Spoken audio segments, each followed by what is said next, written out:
ईद-ए मिलादसाठी police यंत्रणा सज्ज।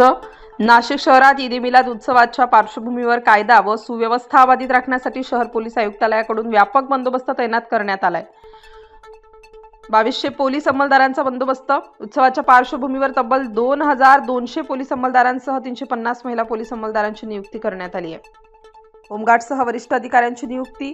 बंदोबस्तासाठी 4 पोलीस उपायुक्त, 7 सहाय्यक पोलीस आयुक्त, 44 पोलीस निरीक्षक तसेच 120 सहाय्यक निरीक्षक व पोलीस उपनिरीक्षक तैनात राहणार आहेत। यासोबत 800 पुरुष आणि 300 महिला होमगार्डचा बंदोबस्तात समावेश आहे। SRPF, RCP आणि QRT पथकांची नजर। सुरक्षेसाठी 2 प्लाटून RCP, 3 प्लाटून SRPF आणि 8 QRT पथके तैनात करण्यात आली आहेत। संवेदनशील ठिकाणी या पथकांकडून विशेष लक्ष ठेवण्यात येणार आहे। महिला सुरक्षेसाठी दामिनी निर्भया पथक सक्रिय। महिलांच्या सुरक्षेसाठी 44 दामिनी व निर्भया पथके कार्यरत राहणार आहेत। गर्दीच्या ठिकाणी महिला पोलिसांकडून विशेष देखरेख केली जाणार आहे। गुन्हे शाखा आणि विशेष शाखेची करडी नजर। गुन्हे शाखेची 17 स्ट्रायकिंग पथके, विशेष शाखेचे 60 कर्मचारी आणि दहशतवाद विरोधी पथकाची 15 पथके बंदोबस्तात तैनात करण्यात आली आहे। बॉम्बशोधक पथकासह पोलिसांचा कडेकोट बंदोबस्त।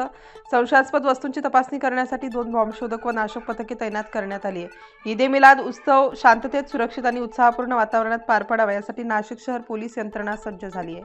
स्टार न्यूजसाठी मोहसिन पठाण, नाशिक।